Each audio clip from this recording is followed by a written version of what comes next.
Hey there guys, this is Pharaoh2091 and welcome back to Let's Play Phoenix Wright Ace Attorney Dual Destinies. Last time we left off, we were trying to see what Mr. Filch may be trying to hide from us. And yeah, he was slacking at his job, because he was watching TV, but now he's trying to say, like, oh, my ears work, and all that other nonsense. So now we're trying to say, like, you know, he said, if Tomator's passed by his staff would have gone jingle jangle. Now, I'm a little unsure what to present here, because I think it's the same we got to present something on. I'm not sure if I want to do the statement itself or the depiction of Tomataro, because he doesn't even have one, and I think he's afraid to talk more about him because it says those who foolishly choose to depict a demon are cursed. So it's one of the two. So I'm going to go as her statement first here. Objection! It seems like I was wrong. I am. The events is at complete odds of the witness testimony. Oh, crap. Here we go. Your baldness.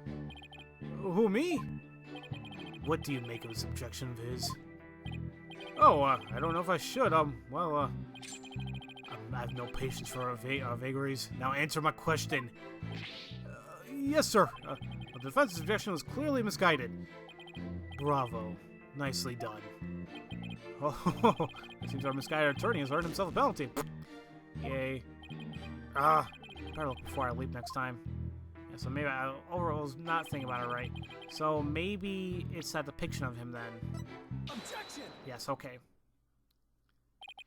Tomataro's staff would make a jangly sound, you say. Well, I'm gonna say that your story doesn't add up. Is there something the defense would like to share with the court? Mr. Phillips, you say you didn't see Tomataro on the day of the incident. Why then? Why did you assume just now that Tomataro would be holding a staff? Huh? You see, the Tomataro Jinxy saw Hella's staff in his hands. And she described it sound just like you did, as a kind of jangly sound. Yeah, so he was holding staff. What's your point? Objection!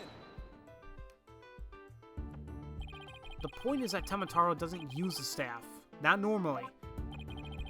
What are you talking about? You see, this is the only known document depicting Tomataro. Is there a staff in that picture, Mr. Filch? Oh, you're right. There's no staff. Not even cane or a walking stick. Duh! So the question is, why does the witness think Tomataro uses a staff? I believe the answer will overturn the prosecution's case on the most basic level. Well now, this is getting interesting. Alright, Mr. Justice, it's time to show the court where you're going with this. Please tell the court why Mr. Filch believes Tomataro carried his staff. He's a scatterbrain. I don't think the scroll's wrong. I do think he actually possibly saw him. And I think it's because of the camera, and that's... I think this is right. Mr. Filch actually saw Tomataro right after a crime occurred. That's the only way he could possibly know about the staff. Busted again! Bloody hell! You duplicitous a little... I didn't catch that word. Duplicitous? Is that what he said? I mean, whatever. Yes, how'd that feel, Black Quill? Not so fun when you're on the receiving end of the blade, is it? Admit it, Mr. Filch. You did see Tomataro that day, didn't you? Well? I'm begging you, please don't make me say it. But clearly you did see Tomataro. Stop stalling and testify to that fact. No can do. No way, no how. You ain't got no idea how terrifying he can be. He? Mr. Filch still won't admit seeing Tomataro, even though everyone already knows he did. The question now is, why? Mr. Filch is scared to death. Is that why he can't admit the truth? Come to think of it, they say you must not gaze upon Tomataro, but in the event that you do look, and then tell anyone about it, you're cursed, right? Claim your soul. However, he just mentioned he. I think we know who he's talking about, though. Jinxy wouldn't admit to seeing Tamataro after hearing about the village superstitions. She said that if she told anyone that she had seen Tamataro, he'd claim her soul. Wait, you think Filch believes that too? Yeah, so Mr. Big Time City Slicker Lawyer has heard about him? Them old village superstitions? Will this defense please explain what the witness is talking about? The people of Ninetales Vale believe some pretty strange things, and their superstitions may be the reason our witness here can't admit the truth. The truth that he really did see Tamataro. Darn straight, that's why! It's all right here! Village superstitions. Do not gaze upon Tamataro. Do not tell others you see him. Ignoring superstitions will cost you your soul. There is, however, one way to save it. Your immediate departure from the village. Something tells me it's going to come up. Freeing him will bring ruin upon the village. I think so. Ignoring the superstitions will cost you your soul. See? That's why us folks in Ninetales Vale can't talk about seeing Tamataro. Okay. That clears up one mystery. The killer took advantage of the superstitions by wearing a Tamataro costume. They knew that there was no way one could talk about him, so it was as if he never existed. The defense holds that Tamataro impersonator is the true killer. What? Holy crap! Objection. Superstitions, you say? What kind of a fool would actually believe such rubbish? And would that using some silly fairy tale so easily expose the culprit? You'll need to come up with a more rational, common sense explanation than that. Objection. Your common sense seems awfully narrow-minded to me, Prosecutor Blackwell. Objection. Try living in my world of narrow cells, mortal danger, and dark, sleepless nights. There's no lack of superstitions in the Clink, and fewer of those who truly believe in them. Objection. While the village superstitions are real enough to the people of Ninetales Vale, a life or death superstition might even make you a believer.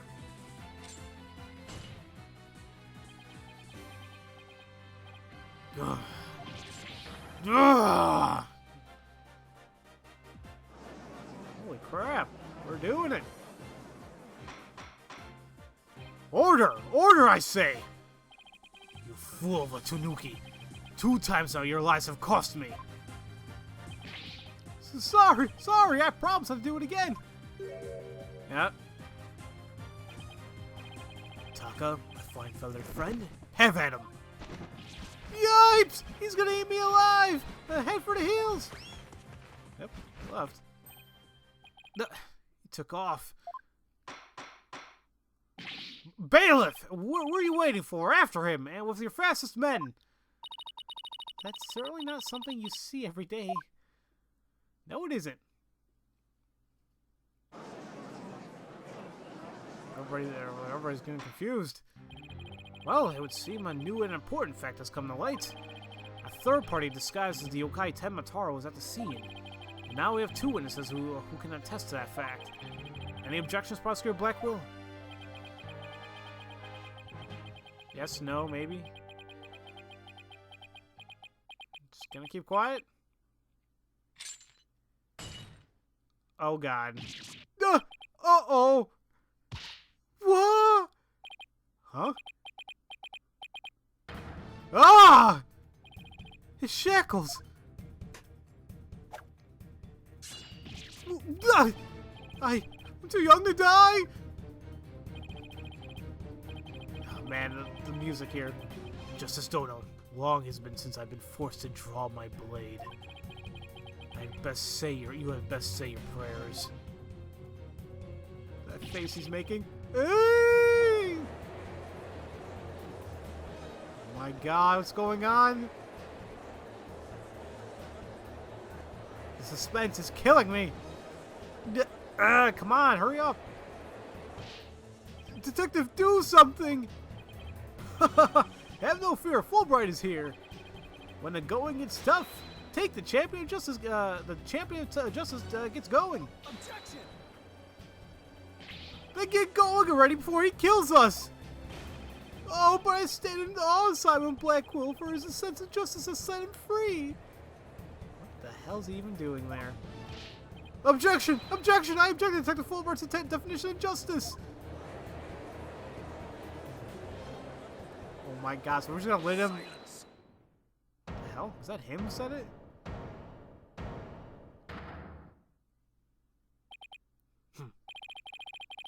I'm not in the habit of cutting down unarmed cowards. Oh, well, in that case, Prosecutor Blackwell, can I ask you to, you know... I think the judge forgot he's in charge here. So, Justice Dono's assertion is this. Tenma Taro was the real killer, not Mayor Tenma. According to him, there was a yokai at the scene of the crime. Right, and that yokai, or rather, whoever was impersonating him, killed Alderman Kyubi. Silence! Silence! Ah! Care to explain why Jinxy, being the first to discover murder, did not see your alleged killer yokai there in the Fox Chamber? What? Oh, he's right. She said nothing about Tenma Taro being in the Fox Chamber. Let me enlighten you.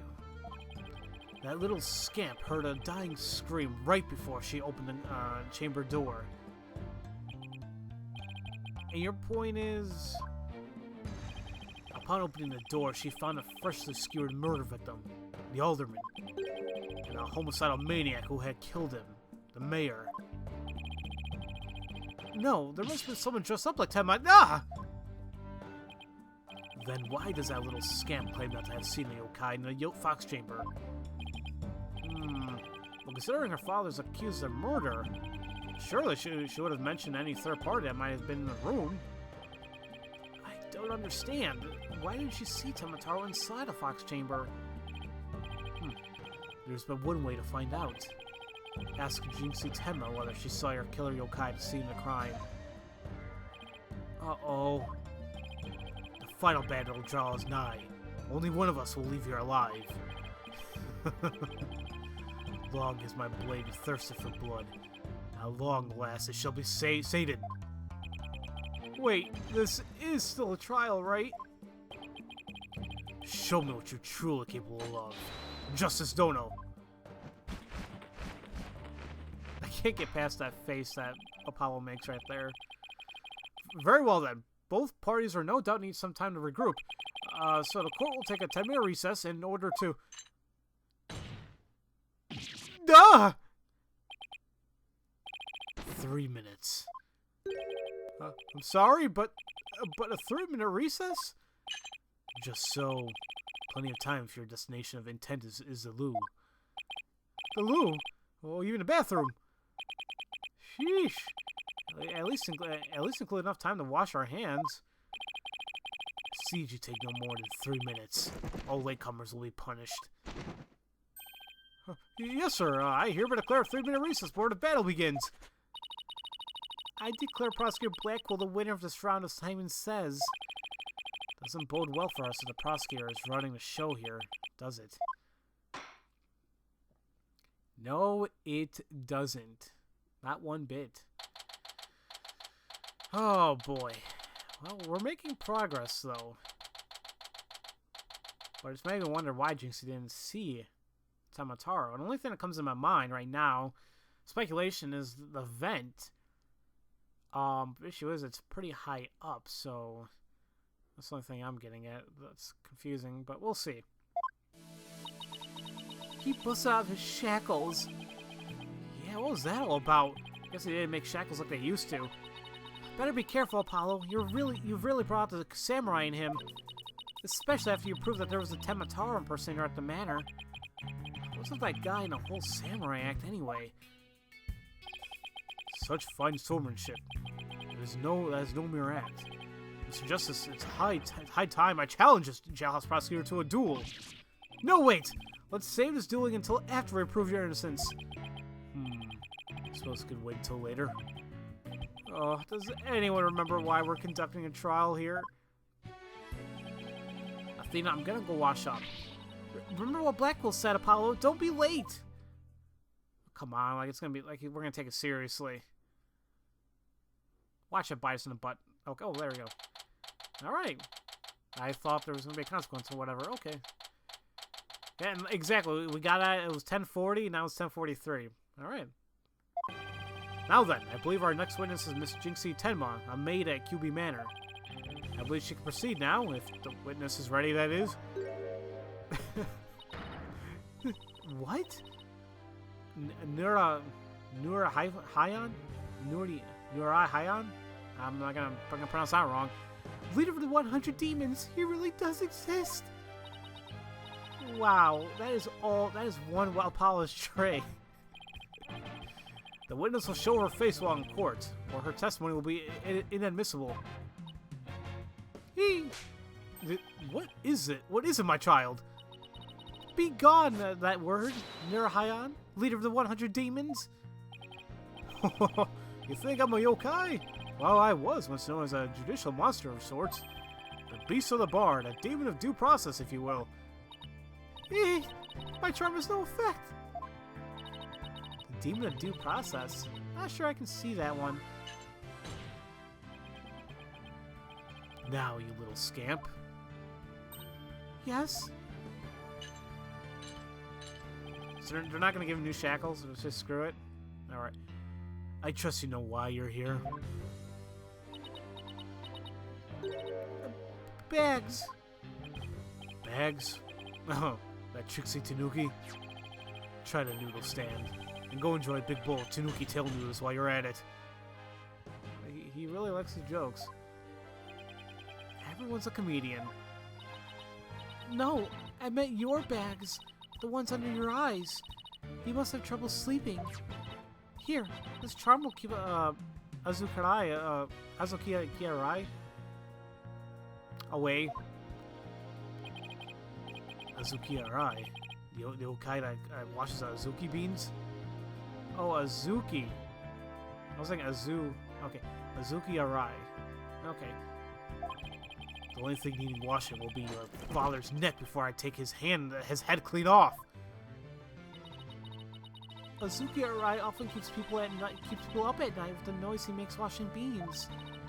But if you stick this charm on your forehead, you won't hear him anymore.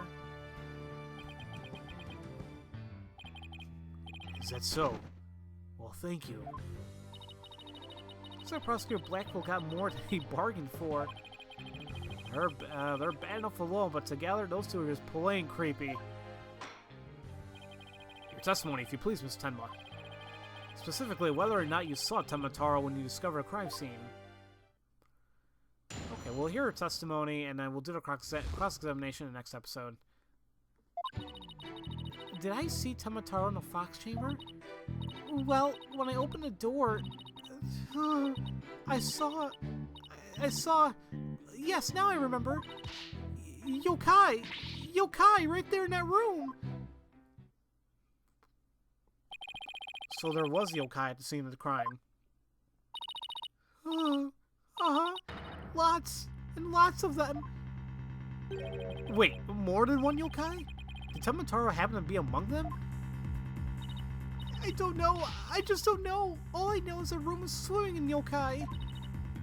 Kasha, Nurakibe, I can't say all these words. Seto Taisho. They were all there. Well, this is an unexpected turn of events. We've gone from no yokai to a flood of them. This is ludicrous. You would have this court listen to this delusional little scamp's testimony? Yikes!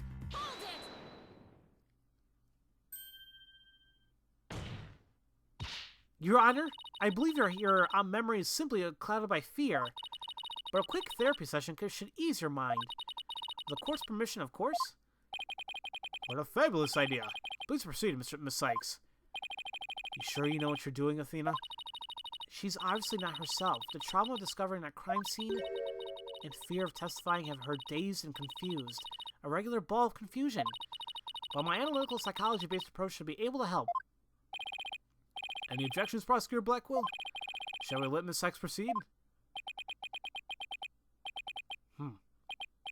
It makes no difference to me.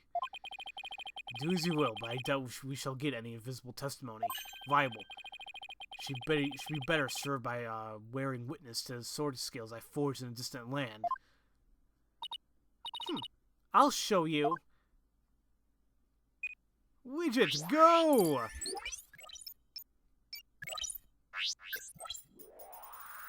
I like this. Someone tells me we're not gonna be doing it too much though. Whoa, whoa, whoa! Did I see Tamataro in the fox chamber? Well, when I opened the door, I saw. Yes, now I remember. Yokai right there. Those are some weird yokai. You got a cat on a flaming wheelbarrow, it seems like. Are those like teacups? It looks like that. And you got like a... Is that a tanuki or is this... Yeah, I guess so. And it looks like SpongeBob and an imp on top of it. Found something. Looks like an out-of-control emotion. Athena, what exactly are we looking at here? Oh, this? It's one of Witch's functions. Right here you can see images and emotions extracted from Witch's voice. Whoa! You mean that little thing can do all this? Pretty cool, huh? Here I thought it was just some kid's toy. Unfortunately, all I'm getting is an overflow error right now. Overflow error? That's not good. See how sad is brightly lit there at the bottom left? She's under an uncontrollable amount of distress, which is masking her other emotions. It seems the sheer terror she experienced has made her a confused mess. So all those yokai she thinks she saw are a product of rampant emotions? Yes, that's right. Her fear has instilled in her hallucinations and false memories. She's seeing normal everyday objects as monsters in her head. It's a form of schizophrenic hallucination brought about by an emotional trauma. And the trauma in Jinxie's case is fear. So she was and still is seeing ordinary objects as yokai. We'll have to find a root cause of her extreme fear before I can treat it. Now let's see. Apollo, can you point out the yokai on a wheel of fire? She seems particularly terrified of that one. Start by tapping probe on the bottom screen. Next, point to what's causing Jinx's out of control emotion. Finally, tap probe again to try and get the heart of that matter. Okay, let's give this a try. Well... okay, we'll just do this here. Why the hell not? So, probe. So we got the cat monster and the wheel of fire. SpongeBob. Okay, wall monster. Oh, there's two imps on it. We got the cup monsters. And a raccoon dog. Or a tanuki. Alright. So let's probe this. Jinxie, what's the name for that yokai on a wheel of fire? That's Akasha, a yokai that steals the bodies of the recently deceased. I bet it can steal the aldermans. It's almost creepy how well that fits the actual situation. Exactly. It's a form of hallucinations where the patient can't see things for what they are. There must be something at that scene of crime that she's mistaking for Akasha. Apollo, you need to point out what she thought was a yokai on a wheel of fire. I think I know the answer now. Jinxie, that wasn't Akasha you saw. Could you possibly mistaken this for Akasha? Which is, well, we got a chandelier thing here that has flames, so easy enough. So basically we got the raccoon dog. Honestly, it makes me think that what's his name was there.